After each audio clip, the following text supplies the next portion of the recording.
समस्या है उसके आधार पर जिस भी कर्मचारी की कमी है, कोताही है, ढील है, उसमें लगातार हम मॉनिटरिंग करने में लगे हुए हैं। डिप्टी कमिश्नर पूरा प्रशासन मॉनिटरिंग करने में लगा हुआ है और परमपिता परमात्मा से मैं प्रार्थना करता हूं कि भाई बहुत हो गया, अब और बारिश ना आए, ये हमारी प्रभु से प्रार्थना है। मीडिया में खुली चुनौती है, मेरे पास जो है विधायक या कांग्रेसी विधायक आए और मैं खुली चुनौती देता हूं, जिस गांव में भी जाएं, जिस गांव का भी आंकड़ा उठाएं, मदीना का आंकड़ा उठाएं, मदीना में 10 साल जो है पूर्व विधायक सत्ता में रहा, मुख्यमंत्री चौधरी भूपेंद्र सिंह हुड्डा रहे, उससे पहले वो सत्ता में रहा चौधरी देवीलाल से लेके अब तक, उसका जो 25-30 साल का सत्ता का राजनीतिक जीवन या कार्यकाल है, मैं मदीना गांव में जो 10 साल के कार्यकाल का विकास है वो जो आंकड़े लाके दे देता हूं, और वो अपने आंकड़े लाके दे दे। अगर उसके आंकड़ों में वजन पाया तो मैं प्रेस कॉन्फ्रेंस में राजनीति से संन्यास लेके अपने घर चला जाऊंगा। कई एक पत्रकार साथी मिले, जी आप गम हम नहीं गए। वे दो बात है, मेरे कुछ विधायक पूर्व विधायक जाके गांव में खेतों में फोटो खिंचवा रहे हैं, फोटो से पानी नहीं निकला, फोटो से राजनीति तो हो सकती है, पानी नहीं निकल सकता। और मैंने कभी भी राजनीति करने की कोशिश, चाहे विकास के काम हो, चाहे कोई संकट की बात हो, मैंने कभी नहीं की। और अब भी मैं सुबह बैठा हूं 6 बजे बैठा हुआ हूं, लोगों से, हर गांव के पंचायतें, हर गांव के मौजूद आदमी मिल रहे हैं, फोन कर रहा हूं। स्टेडियम है और ऐसा है जी, अभी बहुत कुछ बाकी है, अभी तो शुरुआत भी नहीं हुई, अभी तो मंजिल दूर है, मकसद बड़ा है, सपना बड़ा है। मैं तो आज उस स्थिति में एक शेर कह के अपनी बात समाप्त करूं कि रुक रुक के सही, रुक रुक के सही, चले तो सही, उनसे तो अच्छे हैं जो चले ही नहीं, जो जीत के भी नहीं चले, हम हार के भी चले, चाहे रुक रुक के चले, उनसे तो अच्छे हैं जो 25 साल भी नहीं चल पाए सत्ता में होने के बावजूद, जो आज मौजूदा सत्ता में होके नहीं चल पा रहे, तो आज उनसे तो अच्छे हार के भी हम रुक रुक के चले, चले तो सही, उनसे तो अच्छे हैं जो चले ही नहीं। सवाल ये है कि आज में पलायन है, ये आपका अच्छा सवाल, पलायन है दुकानदारों का, पलायन है व्यापारियों का। क्यों है? क्योंकि यहां कोई उद्योग नहीं, यहां कोई आमदनी के साधन नहीं। आज जो ये 152 डी आया, आज ये जो यहां से बीकानेर हरिद्वार हाईवे आ रहा है, आज हालत ये है कि मेरे सामने बैठे हैं पत्रकार राजकुमार जी, इनकी जमीन का बयाना क्या हुआ था, आज क्या है, हाथ कंगन को आरसी क्या, पढ़े लिखे को फारसी क्या। आज वाटर पार्क जो है महम में आगे, आज सैकड़ों गाड़ियां रोज यहाँ आती हैं, बड़े बड़े होटल खुल गए, बढ़िया बढ़िया होटल खुल गए, एयर कंडीशन कमरे बनने लग रहे हैं। तो ये जो विकास है, ये कभी किसी ने कल्पना की थी क्या इस इलाके में ऐसा होगा?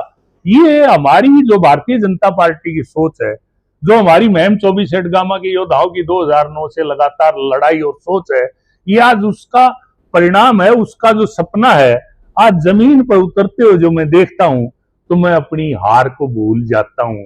और मुझे खुशी होती है कि जिस मकसद को लेके मैं राजनीति में आया था, उस मकसद को आज मैं पूरा होते हुए देख रहा हूं। मैं झूठ और लूट के खिलाफ इस राजनीति में आता। राजनीति मेरा कोई धंधा नहीं, राजनीति मेरा कोई जुनून नहीं, जुनून है मेरा, राजनीति को मेरा प्रोफेशन नहीं है, धंधा नहीं है। मैं यहाँ था एक ही नारे को लेकर, लूट और झूठ के खिलाफ चुनाव लड़ा 2009 में। एक लूट और झूठ को मिटाने के लिए एक बड़ा ठग और बड़ी झूठ सामने आई, ये मेरा दुर्भाग्य, इस इलाके का दुर्भाग्य है। लेकिन वो बाबू काशीराम ने कही थी कि पहले चुनाव हारूंगा, फिर हराऊंगा और फिर जीतूंगा। मैं पहले हारा, फिर कांग्रेस को हराया, जीतते जीतते एक शिकंडी बीच में आया। इस बार शिकंडी और कांग्रेस को हराऊंगा। जनता का जो प्यार और सहयोग है, उसके आधार पर मैं ये बात कर रहा हूं। शिकंडी की संख्या क्यों देते हो? शिकंडी वो होता है जो जिसका मकसद कोई नहीं, जिसका उद्देश्य कोई नहीं, जिसका राजनीति में आने का विजन कोई नहीं, जो केवल जो है खेल को बिगाड़ने के लिए बीच में आ जाए, उसको शिकंडी कहते हैं। महाभारत में इसी की तो वर्णन हुआ है, ये तो ऐतिहासिक नाम है शिखंडी। आज मैं ये पूछना चाहता हूं मौजूदा विधायक से कि भाई वो 5 साल के कार्यकाल में अपने लिए कुछ तो लिखे अपने खाते में। भाई कहीं गया एक मीडिया में प्रचार करने के, कहीं 2 लाख दे दिया, कहीं 5 लाख दे दिया, कहीं 10 साइकिल दे दिए, कहीं 10 बस चला दी। क्या इससे इलाके का काम चलेगा, गुजारा होगा? अगर होता हो तो दो भाई, फिर दे दो वोट। इलाके को सब कुछ चाहिए। इलाके को जो है, जो 5-5 लाख के आयुष्मान कार्ड सरकार ने दिए, जो इलाके को जो है आज विधवाओं की, कैंसर वालों की, बीमारी वालों की जो पेंशन की बात है, जो आज ट्रांसपेरेंसी है, नौकरियां घर बैठे आ रही हैं, एक एक बच्चे की 3-3 चिट्ठी आ रही है। जो इंटेलिजेंट बच्चे हैं वो ये तय नहीं कर पा रहे मैं कौन सी नौकरी करूं, कौन सी ना करूं। किसी के पास सिफारिश नहीं, पर्ची नहीं, खर्ची नहीं। आज हकीकत में आम आदमी का राज है। मैं एक सवाल पूछना चाहता हूं कि जो दौड़पोश थे हर गांव में 5-5, 7-7, क्या उसके अलावा कांग्रेस के राज में किसी का काम हुआ? आज जो है मुख्यमंत्री मनोहर लाल जी ने हरियाणा प्रदेश में 5 नंबर इस बात के दे दिए कि इसके घर में आज तक कोई नौकरी नहीं लगा, उसको बोनस दे दिया। प्लानिंग के कई नुकसान हुए। नुकसान ये हुआ कि जब मैंने ये प्लानिंग बनवाई तो उसमें एक समस्या आई। इरिगेशन डिपार्टमेंट के चीफ इंजीनियर से मुख्यमंत्री जी के आदेश पर मैं मिला, मैंने निवेदन किया था, तो उन्होंने मुझे एक समस्या बताई कि जी आपका पानी 350 क्यूसिक है, ये पानी मीताथल ड्रेन में जाए तो मीताथल ड्रेन का जो कैपेसिटी है 200 क्यूसिक, आपका पानी लेगी नहीं। फिर बोले हमें मीताथल ड्रेन की कैपेसिटी 600 करनी पड़ेगी जब आपका पानी लेगी। ठीक। उसके बाद वो पानी आगे भिवानी से घग्गर में जाएगा, उसकी कैपेसिटी 300-325 की है सारी। तो फिर बोले अब उसकी जो कैपेसिटी है वो बढ़ानी पड़ेगी। और ये भिवानी से घग्गर ड्रेन, मीताथल ड्रेन और यह हमारी नई ड्रेन खुदे, उनकी जो है कैपेसिटी बढ़े तो इस इलाके के पानी का निदान हो सकता है। इसके ऊपर भी चर्चा हुई। ये जमीन इकवार, ये वो प्लानिंग, ये कब तक सिरे चढ़ेगी। तो अंत में ये निर्णय हुआ कि भाई जहां जहां पानी खड़ा होता है, हर साल खड़ा होता है, वहां जो है परमानेंट पाइपलाइन बिछा के और ये पानी की निकासी का व्यवस्था की जाए। उसके लिए 51 करोड़ रुपए भी मंजूर हुए, लेकिन बारिश उम्मीद से ज्यादा थी, किसी को उम्मीद नहीं थी बारिश इतनी आएगी। और वो जो सारा सिस्टम था वो दरा दरा रह गया, वो किसी काम नहीं आया। हाँ, एक काम आएगा कि भाई ये जो पानी जो 1 महीने में, 1.5 महीने में, 1995 में 3 महीने में निकला था घरों में से, वो पानी जो है अब 10 दिन में, 5 दिन में उम्मीद है कि निकल जाएगा। और प्रशासन उसके लिए पूरी तरह से मुस्तैद है। समस्याओं को बारीकी से समझा है और जो ड्रेन का जो लेवल है वो सही नहीं है। और आपने पिछली सरकारों को भी सुझाव दिए थे, कांग्रेस सरकार को, कि इसका जो लेवल है और ये जो ड्रेन है ये सीसर होते हुए और आगे आप का जो सवाल है बहुत ही बढ़िया और टेक्निकल सवाल है नरवाल जी। ये जब शुरू में ड्रेन खुदी तो बैसी से इस ड्रेन का बड़म्बा नहर पर जाके पंप जहां लगे हुए हैं वो लगभग 22-23 फुट का लेवल ऊंचाई पर है। उसके बाद मोखरा लेवल नीचे है, मतलब पानी पहले ऊपर चढ़ रहा है फिर नीचे जा रहा है। ड्रेन कभी भी, जो भी सरकार ने ये प्लानिंग की, 95 में बाढ़ आने के बाद ये सब प्लानिंग हुई, और जो प्लानिंग करने वाले थे आज के मौजूदा पूर्व विधायक उसमें शामिल थे। आज हमें बड़ी सलाह भी दे रहे हैं, बड़ी कमियां भी निकाल रहे हैं, रात रात में पानी को उठा के फेंकने की बात भी कर रहे हैं। वो उनका हक है, विपक्ष का काम है, वो कुछ तो कहेंगे, उनको कहना चाहिए, उनकी जिम्मेदारी है ये कहना। लेकिन वो प्लानिंग जो हुई वो कोई भी मूर्ख आदमी उस प्लानिंग को स्वीकार नहीं कर सकता। मैंने, मुख्यमंत्री जी आए थे मैम, तो मैंने कहा जी पानी कभी भी जो है पंपों से नहीं उठता, ड्रेन का पानी वो नेचुरल भाव जाना चाहिए। तो मुख्यमंत्री जी ने उसके लिए महकमे को आदेश दिया, और आदेश में ये हुआ कि भाई जो बैसी का लेवल था वो मीताथल ड्रेन का लेवल 19 फुट डाउन था। यानी कि अगर ये अपने बड़म्बा हनुमान मंदिर के साथ से होती हुई, गांव के ऊपर से होती हुई, सीसर होती हुई, अगर ये मीताथल ड्रेन में जाके लिंक होती ड्रेन, तो इस पानी के लिए ना मोटर की जरूरत थी, ना लिफ्टिंग की जरूरत थी, ना पाइपों की जरूरत थी। हमारा पानी पूरे इस इलाके का 100 की स्पीड से ये मीताथल ड्रेन में जाता। इसे अब और फाजिल का ये हाईवे 4 लेन है, ये भी 6 लेन होने जा रहा है। 6 लेन ये हो जाएगा। 6 लेन 152D है। 6 लेन आपका बीकानेर से आ रहा है, उधर ये सारे रोड टच कर रहे हैं, दिल्ली से कटरा जम्मू को क्रॉस कर रहे हैं।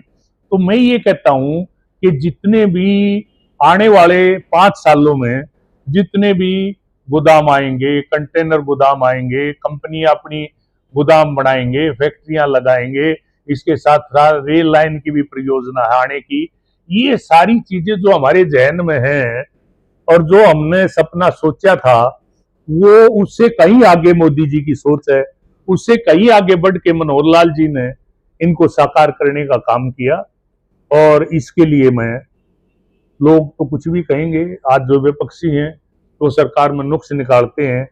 आज वो मेरे से पूछते हैं 600 करोड़ रुपए कहां लगाए। मैंने कहा यार 600 करोड़ रुपए भी दिखाई नहीं दे रहे। मैं 600 करोड़ तो बिना 152D के, बिना रेल के बाकी कामों की बात करता हूं।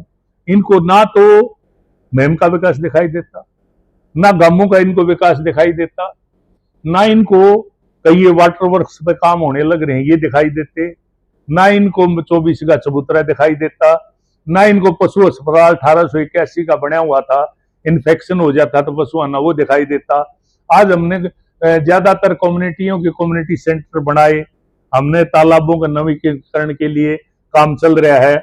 यहाँ जो है पुरानी जो म्युनिसिपल कमेटी है उसके अंदर जो है 2 करोड़ से लगभग का जो है ई लाइब्रेरी नौजवानों के लिए जो है अभी टेंडर होने वाले हैं। तो ये सारी चीजें गांव में, जिस गांव में आप जाइए, हर गांव में विकास का मेरा ये दावा है, आंकड़े झूठ नहीं बोलते। जो सोशल मीडिया पे चंद लोग 1500 रुपए की दुकान चलाते हैं और वो जाके कहते हैं कि बहुत जमालपुर के सरपंच को कि जी आपके पास कितने पैसे आए। अरे सरपंच बने हुए 6 महीने साल हुआ है, उसने कहा 8 लाख रुपए आए, तो वो चिल्लाना शुरू कर देता, कहां गए 600 करोड़। अरे 600 करोड़ में पिछले 5 साल की बात कर रहा हूं, पिछले सरपंच का या पिछले 5 साल का रिकॉर्ड उठा के देखिए उस गांव में कितना पैसा लगा। हाँ सर, क्या विषय है आज की जो प्रेस कॉन्फ्रेंस? देखो जी, ऐसा है कि सबसे पहले तो परमपिता परमात्मा ने एकदम ही आफत, एक हम सुना करते एक आसमान फट गया, तो आसमान फटते हुए इस बार देखा लाखड़ माजरा में, हमारे इलाके में यहाँ 185 mm बारिश पड़ी। 95 में जो बारिश आई थी इससे आधी बारिश थी, और 95 में बाढ़ के हालात थे।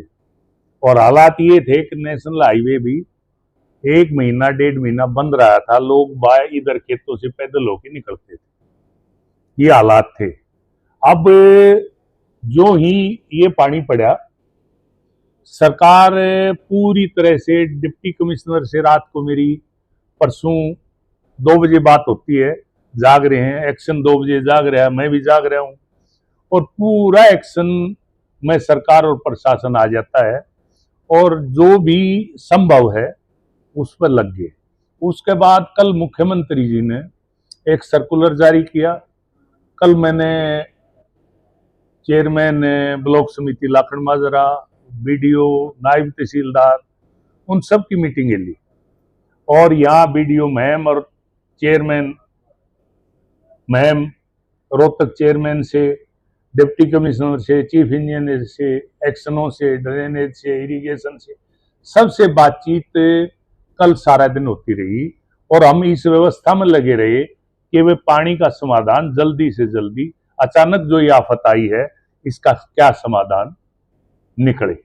और उसी कड़ी में आज जो है ब्लॉक समिति मेंबर और सरपंचों की मीटिंग जारी है लाखड़ माजरा में, और मैम ब्लॉक में भी ब्लॉक समिति मेंबर और सरपंचों की मीटिंग अब जारी है और रोहतक ब्लॉक समिति की मीटिंग भी शाम तक कंप्लीट हो जाएगी और पूरा प्रशासन सरपंच समेत छोटी सरकार से लेके और मुख्यमंत्री तक हरकत में है और लगातार पूरा प्रशासन अलर्ट। मुद्दे थे जो आपने काफी उठाए भी है पहले, और लेकिन वो अभी तक एज इट इज यूं के यूं है। देखो नरवाल जी, आप से मैं सहमत हूं। मैं भले ही भारतीय जनता पार्टी की सरकार में भारतीय जनता पार्टी का सदस्य हूं, लेकिन आपको इलाके को ये कभी नहीं भूलना चाहिए, मैं 2009 से लगातार मुहिम का विपक्ष हूं। मैं पक्ष में नहीं रहा आज तक। सत्ता किसकी है? जो विधानसभा में जाए। विधानसभा में पहले दांगी साहब थे, अब ये शिकंडी नादान बच्चा है। और मुझे वो जो मेरी कल्पना थी, जो मैं यहां जमीन पर उतारना चाहता था, वो कुछ उतरी काफी हद तक, लेकिन जिस तरह से जो होना चाहिए था वो नहीं हो पाया। आज हम 2009 से, आप मेरे चशमदीद हो, उस युद्ध के योद्धा हो कि आज जो है आप लोगों की मदद से, मीडिया की मदद से, जो हमने 2010 में मुद्दा उठा था, हांसी रोहतक रेल लाइन, राज्य अलीगोर, हांसी रोहतक रेल लाइन, राज्य अलीगोर, आज वो दोनों जमीन पर आई और उसी का परिणाम था कि 152 दिया है। जब मैं ये कहता था कि 2.5 घंटे में चंडीगढ़ आज 2.5 घंटे में चंडीगढ़ आप जा रहे हो, ये प्रैक्टिकल है। इसके अलावा मेरा सपना शुरू से ये था कि इलाके का विकास रोड से, रेल से होगा और कोई दूसरा रास्ता नहीं है। और उसका नतीजा कि आज 152 डी के आसपास 1 करोड़ से लेके 2.5 करोड़ तक के रेट हो गए। जो रेट 25 लाख 20 लाख के थे, 10 गुना रेट जमीनों के बढ़े। अब जो है एक बीकानेर से और 6 लेन हरिद्वार, वो भी 2.5 घंटे में आप हरिद्वार सुबह जाओ और शाम के नहा के हरिद्वार से घर आ जाओ। ये जिस दिन रोड आ गया, उस दिन इस पूरी मुहिम को, जो मैं कनॉट प्लेस की बात करता हूं, वो मेरा सपना साकार होगा। और इसके अलावा एक और लेटेस्ट आपको बात बताइए कि इसकी मां विधवा, इसके पिता नहीं है, बाप नहीं है, बाप का साया सिर पर नहीं है। 10 नंबर एक गरीब बच्चा जिसकी आमदनी 1,80,000, 2 लाख, 3 लाख तक है। आज ज्यादातर नौकरियां, 70% नौकरियां उन घरों में जा रही हैं जो जरूरतमंद है, जिन्होंने कभी नौकरी की शक्ल नहीं देखी। एक एसएमएस पे जाके बच्चा ज्वाइन कर रहा है। मेरे पास एक आध गलती से डब्बा लेके आ जाता है, मैंने कभी माफ करना, झूठे डब्बे लेना मेरी आदत नहीं है। आपकी नौकरी दिलवाने में मेरा कोई योगदान नहीं है। डब्बा लेके जाना तो मुख्यमंत्री मनोहर लाल जी और मोदी जी को दे के आओ, जिनकी नीति की वजह से, जिनकी नियत की वजह से ट्रांसपेरेंसी आई नौकरियों में। उन दिनों में क्या था? उन दिनों में जो जाती थी जीपें भर भर के, जाती थी गाड़ियां, चलो दीपेंद्र को, चलो नांगी को। और आज भी श्रीमान जी हमारा जो पुराना ठग है, पुराना जो लूट और झूठ का दुकान चलाता है, हमारा पूर्व विधायक, आज भी मुझे बड़ा अफसोस हुआ है सुन के, एक लड़का आर्मी में लग गया अपनी उससे काबिलियत से। और जो इसके जो धोड़े खागड़ा है गांव में, हर आदमी को, आम आदमी को, गरीब आदमी को, भोड़ा आदमी को बैठाते बोले यार छोरा लग गया, चल साहब का डब्बा दिया वहां। बोले हाँ यार, कदे न कदे आ जाएगा यार, कदे काम आ जाएगा, अदली बदली में काम आ जाएगा। और आराम से जो उसने डब्बा चुचकार लिया। अरे आज भी जो पूर्व विधायक उन धोले खागड़ों में बैठ आके आम आदमी के डब्बे पकड़ रहा है, इससे बड़ी झूठ की और अफसोस की बात कोई राजनीति में हो सकती है? ऐसे झूठे मक्कार लोग, ऐसे महा ठग और शिखंडी लोग इस मुहिम की राजनीति को चलाएंगे और शमशेर खरकड़ा उनकी चलती होगी, देखेगा। ये मेरा दुर्भाग्य, इस इलाके का दुर्भाग्य है। आज जनता को सच्चाई को समझना पड़ेगा, सच्चाई को, जनता को सम्मान देना पड़ेगा। अगर सच्चाई को सम्मान नहीं मिला तो आने वाले समय में इस आने वाले नौजवानों की भविष्य की, मुहिम के भविष्य का क्या होगा, मैं इसकी कल्पना नहीं कर सकता।